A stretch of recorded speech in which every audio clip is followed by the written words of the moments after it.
All right, we are doing our project on the heroin crisis in the United States with a closer look at Baltimore, Maryland. This is by Sean, Josh, Victoria, and Hunter.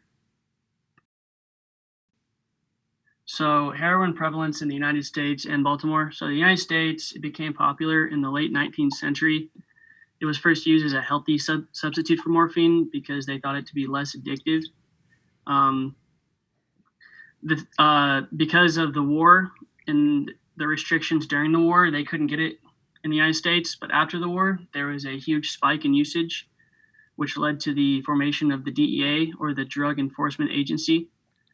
And then specifically on Baltimore, Baltimore has been a hot spot for heroin use for the past 60 years. For example, and it's on the rise. For example, 2007, there was 399 deaths in Baltimore, and then in 2017 there was 1,078 deaths in Baltimore. So it's steadily increasing. In 2018, 90% of drug-related deaths were attributed to heroin in Baltimore, and because of the spikes in heroin use, HIV rates have also risen because of sharing needles and whatnot.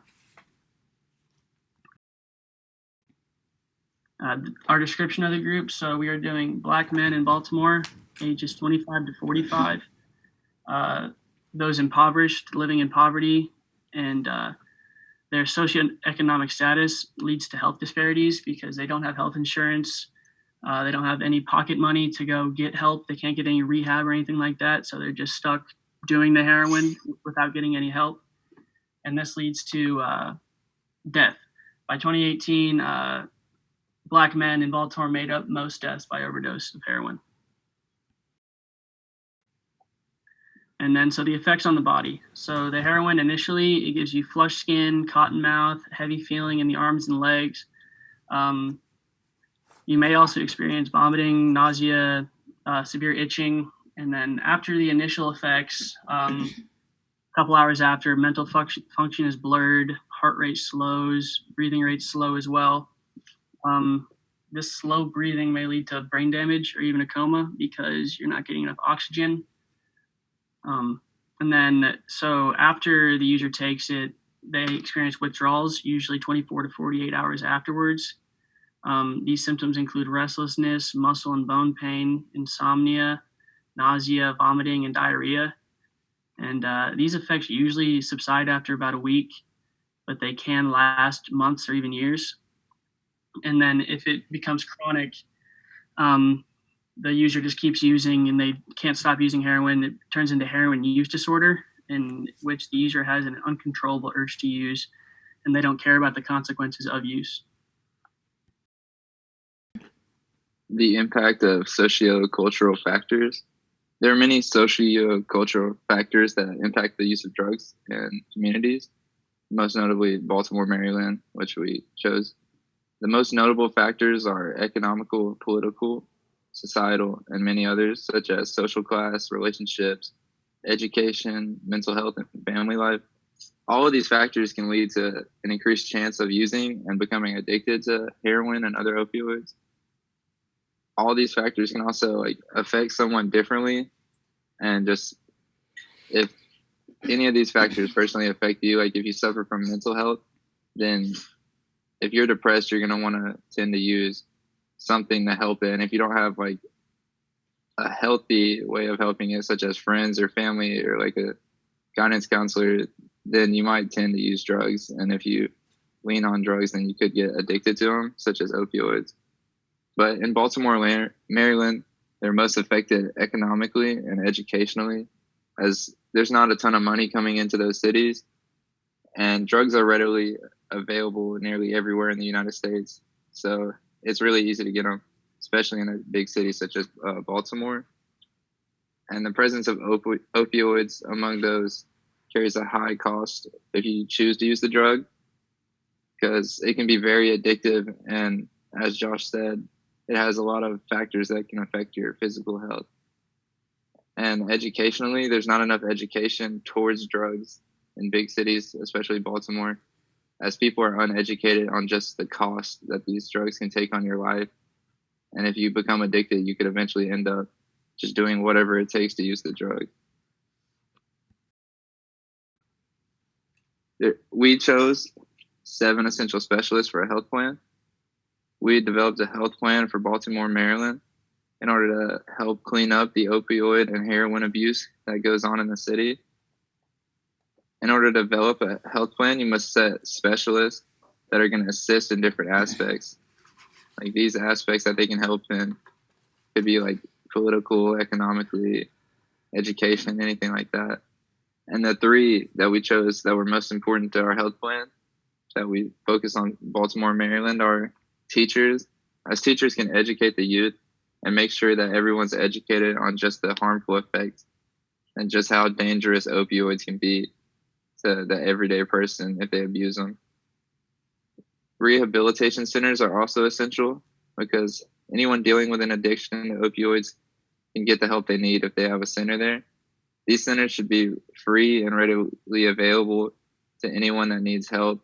And if you get convicted of like opioid selling or opioid abuse, then you should have to attend one of these rehabilitation centers in order to get your life back and make sure that you don't just go back to leaning on heroin and other things.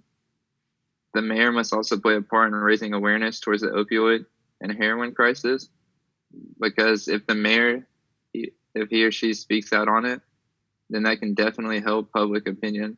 If like everyone's against it, then it'll create a social pressure on fighting it, and like it won't be cool anymore.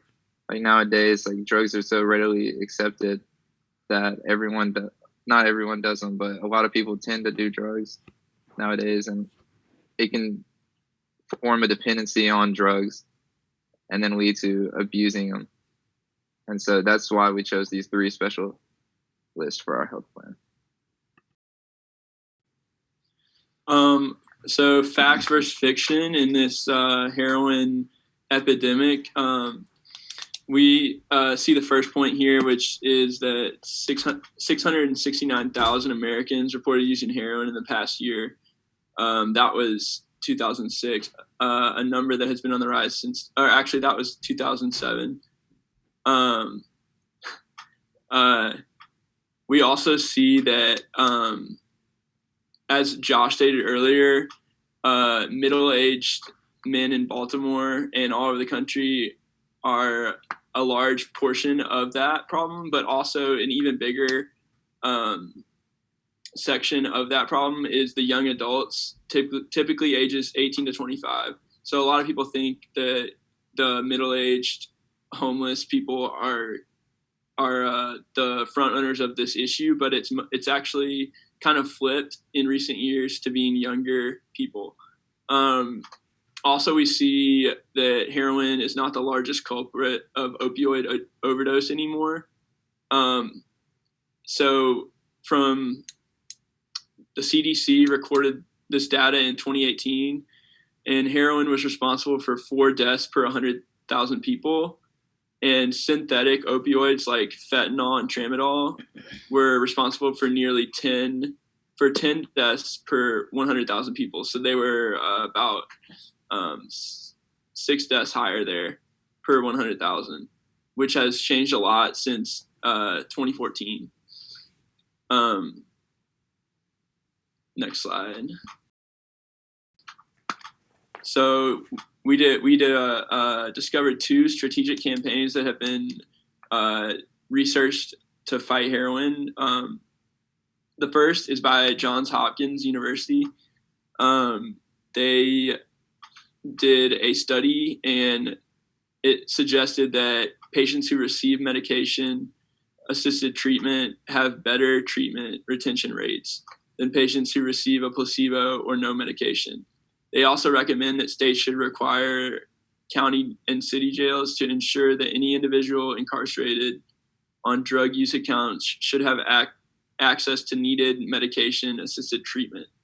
The study also suggested using methadone rather than medications such as buprenorphine or Noxetone. And they also recommended that the state of Maryland implements laws which require local jurisdictions to comply with America's Disability Act in terms of zoning substance use treatment facilities. So Johns Hopkins is calling for better zoning of their drug treatment facilities. The second strategic campaign was a public health strategy for the opioid crisis. This was by Brenda Saluner and a couple other people. They decided that clinicians and patients both must be educated on pain medication, because we see a lot of people come out of the hospital and they get pain medication and they don't understand the effects of it, and they tend to get hooked on that and become addicted. We also see insurers need to better cover pain treatments and come up with different options like physical therapy, rather than just throwing pain medication at these people that are coming out of the hospital.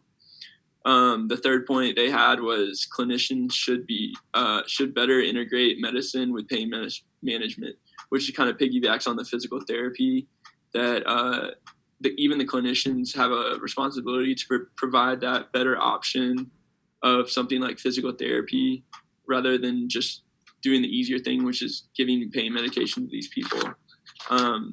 They also said patient expectations regarding post-surgery pain are expected.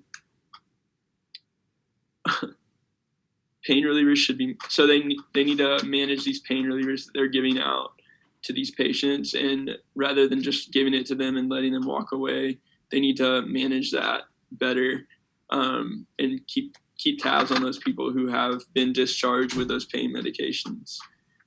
Physicians also have a duty to treat dependents, or better yet, use or provide physical therapy. This will require financing from pain specialists and additional care and delivery. So it's a lot of work, but they're saying this is the best way to deal with these medical addictions that get started. So future trends of this heroin epidemic is, according to data from the National Survey on Drug Use and Health, approximately 517,000 individuals reported past year heroin abuse or dependence in 2013, which was a nearly 150% increase since 2007. And then they recently found in 2016, I guess I messed up, National Survey on Drug Use and Health recorded that 948,000 Americans in 2016 who reported using heroin in the past year. Some characteristics associated with higher odds of past year heroin abuse and dependence was annual household income of less than $20,000, having no health insurance or having Medicaid, having past year abuse or dependence on alcohol, marijuana, cocaine, or opioid pain relievers. If the proper measures aren't taken from state to state, these statistics will only climb based on the growing trends over the past 50 years, especially in Baltimore. And then that graph is just showing from 2002 all the way up to 2013, like the rising rates of heroin abuse and dependence. Some possible strategies that could lower the rates is one treatment option that has been examined to be effective is the use of methadone. State and federal requirements for methadone treatment centers include some psychosocial services, heightening the chances that facilities will turn treatment seekers away due to high volumes of counseling cases and little to no capacity. And then an alternative for that is interim methadone treatment, which is basically a program for opiate-addicted adults on waiting lists for treatment who receive doses of methadone and emergency counseling. By removing the required counseling beforehand and implementing it into the treatment, there's less risk of relapse and better outcomes for those who get the treatment immediately. They found that 76% of interim patients successfully entered and remained in standard methadone treatment and had reduced opioid use, HIV risk behavior, criminal behavior, and arrest. And then another possible strategy is just to advocate for more government funding for the future of these high-risk cities. And that's it. Thank you for being a great teacher. So do I just pause it?